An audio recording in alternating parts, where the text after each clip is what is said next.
Faze2. What's happening, everyone? So this week we decided when we're out and about on the road, online and all, we always get these questions. How do you get into music production? Or what? How can I get started? Yeah. People tend to think that you need to buy all the equipment, all the speakers, all whatever, and we always just say to them, no, you just need to get a program, a DAW. A decent laptop is all you need to start on a DAW. Yeah. Because you can really make music.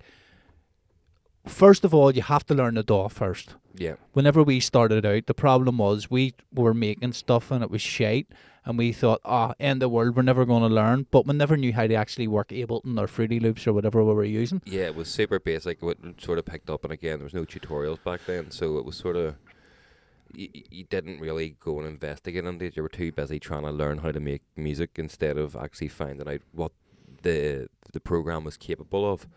So yeah, as you said, the first thing we would do is just learn your DAW inside out. Like, they're all pretty much of a muchness, whether it's Fruity Loops or Ableton or Cubase or Logic or anything. They all do the same thing at the end of the day. It's just your own preference on how you use it. We use Ableton. Yep, and as you can see, this is when you open Ableton up, this is what it looks like. Yeah, this is the sort of the idea page, as I call it, and then the arrange page here. A lot of people have started making a jump to Ableton now because it's just a lot user friendly. Yeah, it's user friendly. Yeah. But again, just even take hardstyle and hard music off the table. Once you load this up, it's good to go. Like, Ableton comes with a load of preset sounds already in it. Again, it's not really super for hard music and things, but if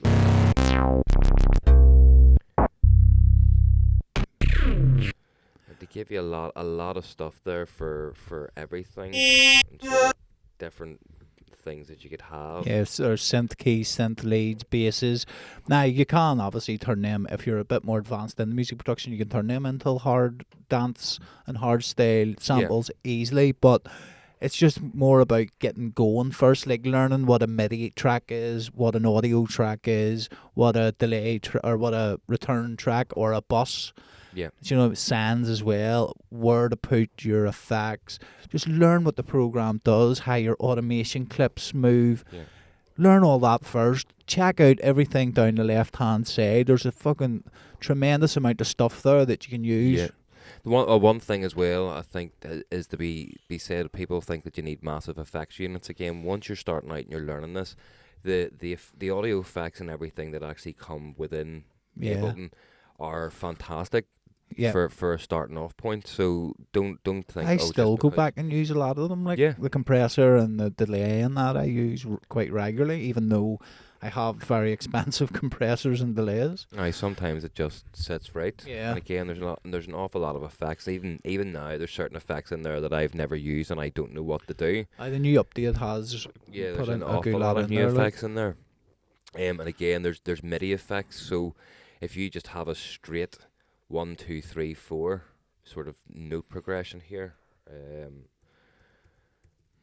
4. We'll just bring a quick piano in, which again, all piano sounds and everything come with Ableton. It'd be helpful if I went into the right one. There we go. We'll just take the first one that comes here. So again, it's very basic. But if you use some of these MIDI effects, and it's something I've only really started using in the last 12 months, this is an arpeggiator. So it does that, but you can start playing with them.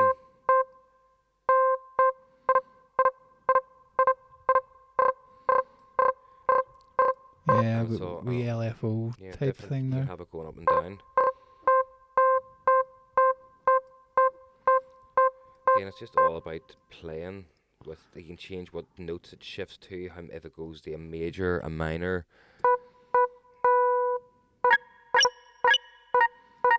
Sound design right there. It's endless what can be done. Again, there's lots of wee different things, like this random. I think it just sort of puts it everywhere. Chance of it going. I like a different fucking note. You can pick how big or high up the scale it goes. So you just play about with things like that to start off with and get a feeling. Obviously, like, it's... Rome wasn't built in a day. We've No, been it doing wasn't. this for 10 years But- together and about 5 years apart Yeah. before that, and we're still learning stuff, so don't think just The 'cause first reason thing we're you've done- saying now that to learn the DAW is because that was the mistake that we made. Yep. It was not learning the DAW. If we had learned the DAW properly, then it meant then later on, once we actually learnt like the sound design side of it, the effects side, music theory, it would have made life so much easier for us because we basically learned how to drag samples in. Yeah. We learned how to write melodies in the what would you call piano roll, Yeah. and we learned where to put our effects. But outside of that, we didn't have a clue. So we basically did have to go back and learn Ableton from scratch again. Yeah, apart from the drag and drop. The drag and drop features. shit, yeah. So it's definitely worth taking the time first, learning your DAW, and then moving on to the more complex stuff because it will stand you in good stead moving forward. Yep. Right, so the next thing then would be to try and find some instruments from outside of Ableton, which would be like synths. The ones we would recommend would be, there's so many good ones. Yeah. I mean, you've got June 3, you've got Spire, but the ones I would recommend to get first would be Serum and Sylenth. The reason being is you can get them for £10 a month until you pay it off, so you can rent to own. Yeah, rent to buy. Yeah, so the rest of them where you have to fucking drop down to £300 right off the bat. So you can rent to buy these, and you can get them on. You can get Serum on Splice, and Yep. you can get Sylenth straight from their website. If we go to favourites, I have them in. So yeah, Serum will look like this. And then learn Serum, obviously, but you don't really need to nowadays. Like, we spent the time learning how to use synths and how to make things, but all you do is then buy The patches and the the packs that patches and come the for it. packs that come. So, like, there's ungodly amount of numbers of synths here, Yeah. and you just layer them up. There's a Big kick drum, and then we'll go into some sort of leads. And yeah, that's what you need. They're essential for getting moving. But again, in Ableton, that has its own synth. So to start off, you don't really need Yeah. to go and purchase this for how much is Serum? Maybe 200, but Yeah. a tenner a month that works out as. It's the same principle as well. Once you learn the internal Ableton ones and you know what certain knobs and buttons do, it's pretty much the same in every other synth.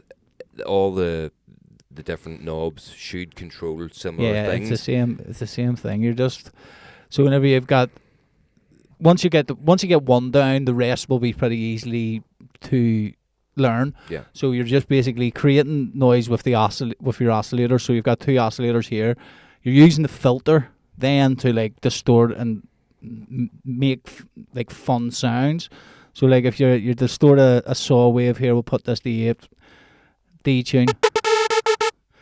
Maybe up an octave, and we'll do this one to 4/2.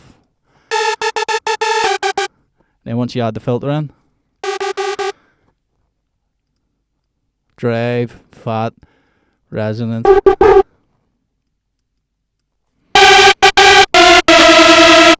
It's basically the same shit over and over and over again. Yeah. And with hardstyle, it's like the leads and the leads and the screeches they're pretty similar to get to, but once you learn that, say you don't need to spend money on this, get operator, learn how to make a screech in operator, and then move on to the same things will apply each one you go to.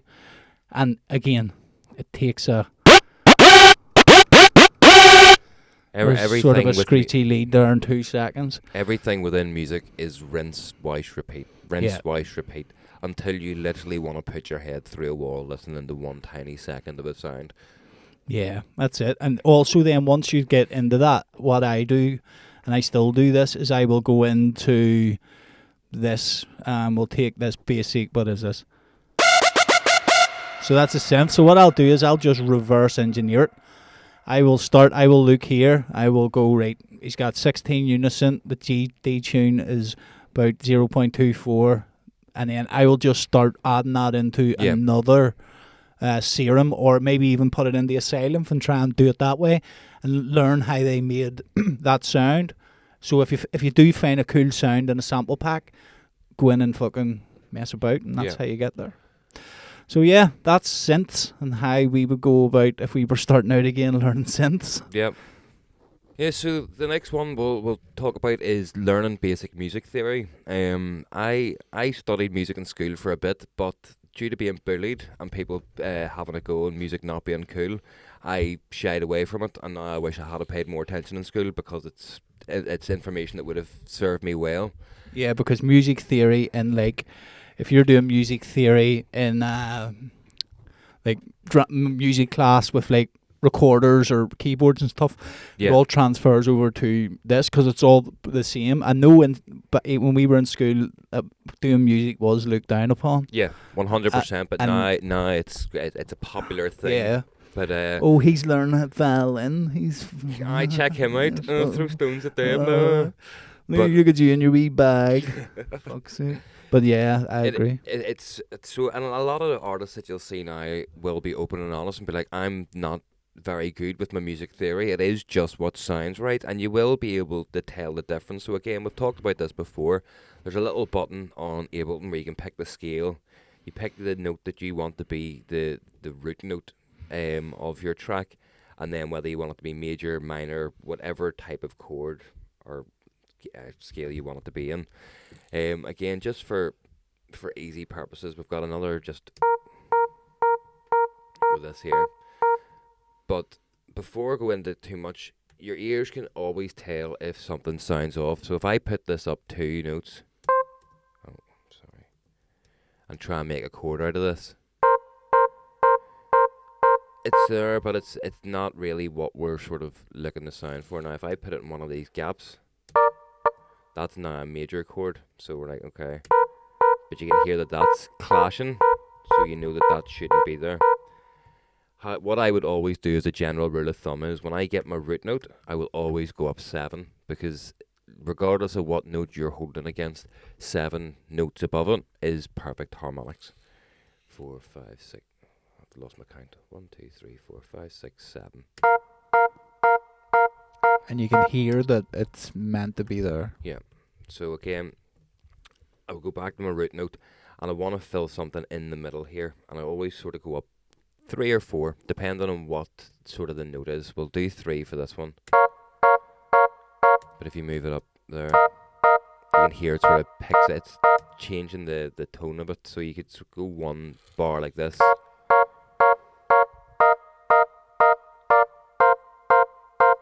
And play around with the notes in the middle.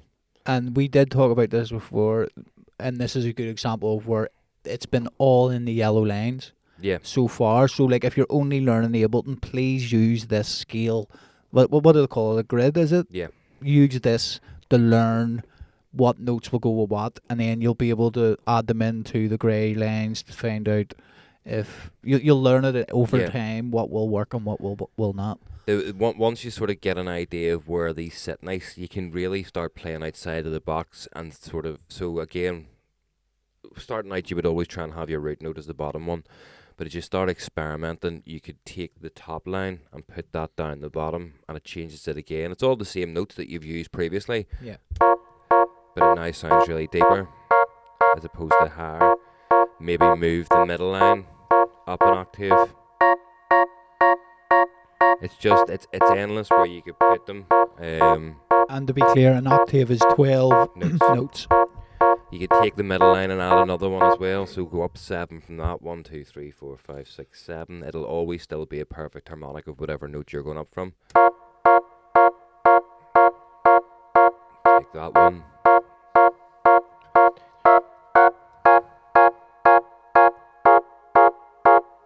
And we'll always work, and again, it's just figuring out what sounds nice for the track that you're working on, really. Yeah. Nothing too extravagant, it's just try again. Until you fucking throw it in the bin, delete, because it's shite. Well, that's how we do. That's how you would learn music theory. Do it easily, but also YouTube. Give YouTube a shout. Yeah. YouTube is your best friend. That's where I've learnt the majority of mine now, just watching YouTube videos and Yep. looking for easy ways of doing it. Right, so next up, we're going to show you Ableton's effects and everything that they do. So basically, Ableton has effects for everything. They have EQs, they have distortions, they have reverbs, delays, utilities. Like the possibilities are endless.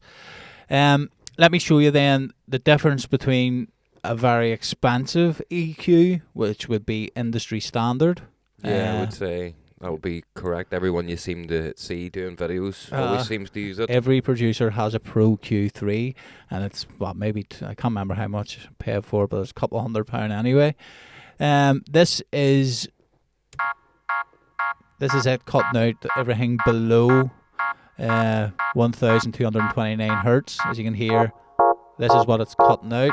So what we'll do is we will copy and paste that, and we'll go into EQs and filters, and we'll take EQ8 from Ableton.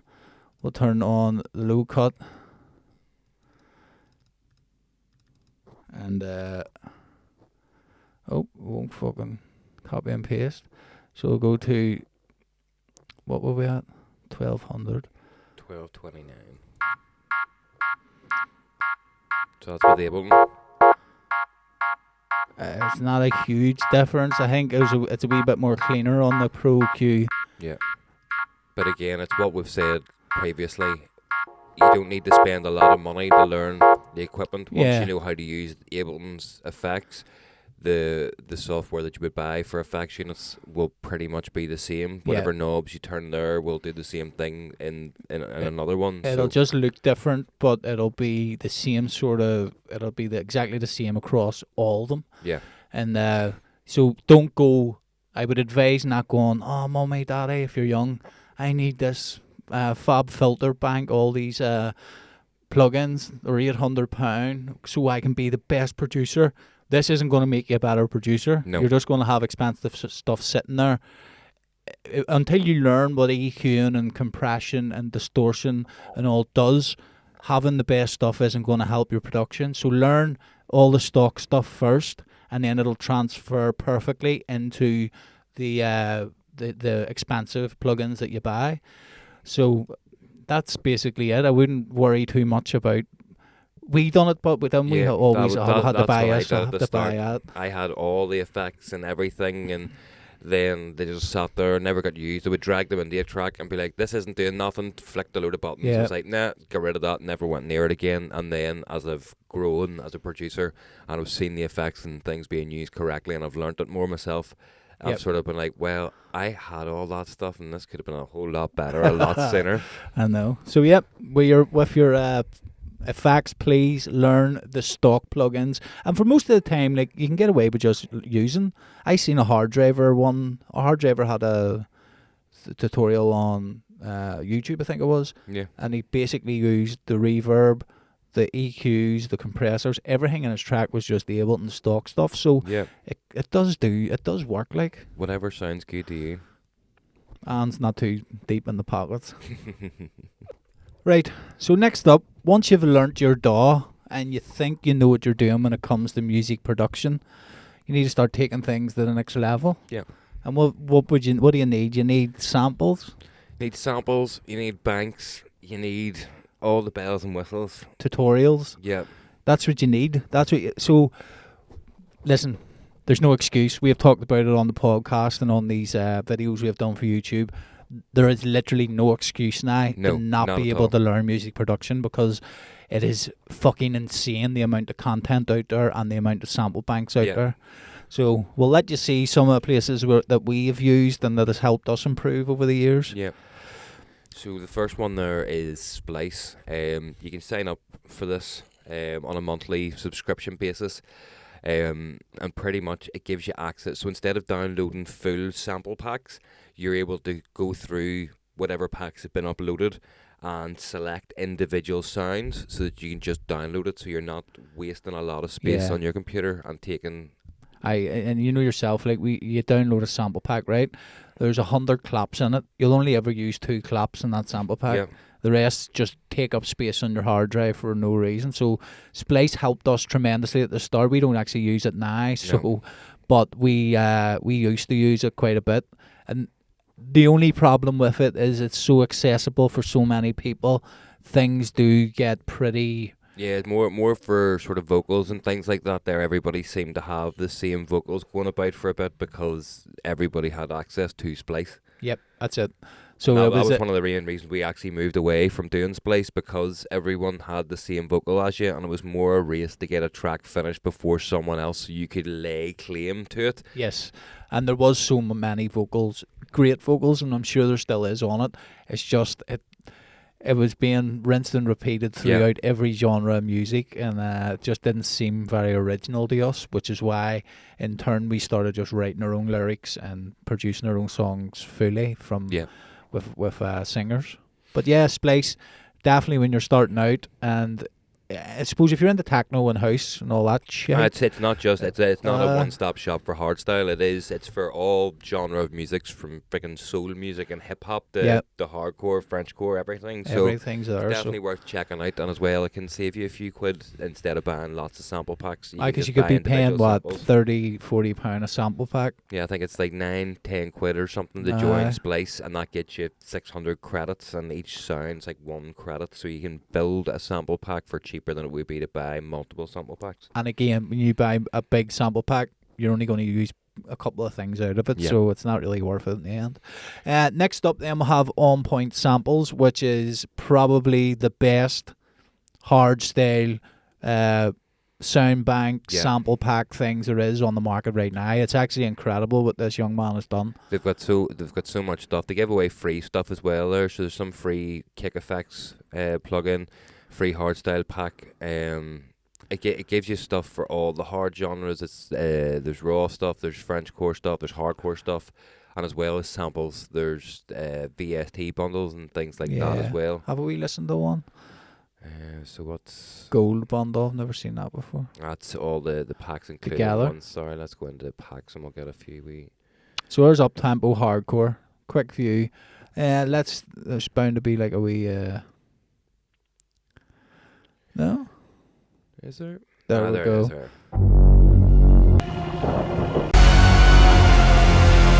hallucinations thrive. Break me down, I'll stand up. Break my that vocal's cool as fuck. Tear me down. Shut the fuck up. Let's go to the next level. I am going to smash your faces!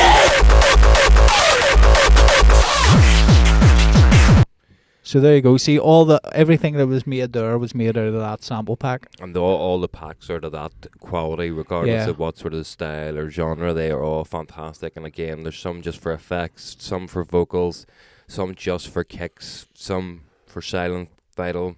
Yeah, amazing. It really is. And again, I think fragment audio as well is up there with the On Point samples as well. They have a lot of extra crispy serum. What's that with the Teletubbies? Let's have a gander. But this is another great.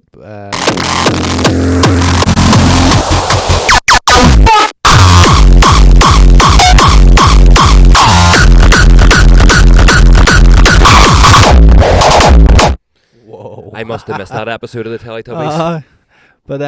So that go to there and get your samples and your sample packs out of them if you're into producing hard music. Yeah. But then if you just Google, all else fails, just Google hardstyle samples. It's endless. There's so many there, so many pages. Go to videos, go to shopping. Videos will have downloads for stuff in the descriptions and all. So as we've said numerous times, and we'll keep saying it, if you can't do it now with the amount of content that's available there for you as a producer, then it's just not meant to be for you. I know, it's a shame, because when we started there was none of that stuff. No. There really wasn't. There was the odd here, this is how you make a hardstyle lead on YouTube. Yeah. And no matter how much times you done it, it never sounded like the video did. Sure, no. It was horrible. But even on that now, like there was no tutorial videos, and the harder classes would be something would definitely be worth signing up for, because it's actual professionals within the scene who take you walking through. Like, there you go. This is all the artists. They give you master classes on how to create their style, their sound, certain different aspects. Some of them have some free stuff that comes with it as well that they've give away. But it's been incredibly helpful for us. Yeah, because you can either pay £300 or something for access, or it's £30 a month if you can pay monthly, or you can just buy video. Now the videos on their own are like £100 each or something. Yeah. So you're best probably doing the subscription thing for a year, but it's definitely worth the money if you're really. Because whenever we seen it, we went in and it sort of helped us in a way, because everything we were doing it right. We just didn't think we were doing it right until we watched, and then we watched these videos and we're like, how long that was what we were doing, we just weren't doing it to that quality. Yeah, or to the extent to which it was being done. The idea was there, but it just wasn't fully fleshed out. So it helped us tremendously, but it also it improved our production. So there's no excuse if you're into hard music with stuff like that. But then again, with house and techno, you've got that 7, 8, 9, 10, which also has hardstyle stuff in it. But they have a lot of like EDM stuff and house and techno stuff. So yeah, there's no excuse. If you don't have the cash to pay, again, you can just go into YouTube and type in hardstyle tutorial. There's hundreds of people out there, guys, that are just looking to show you how to make music.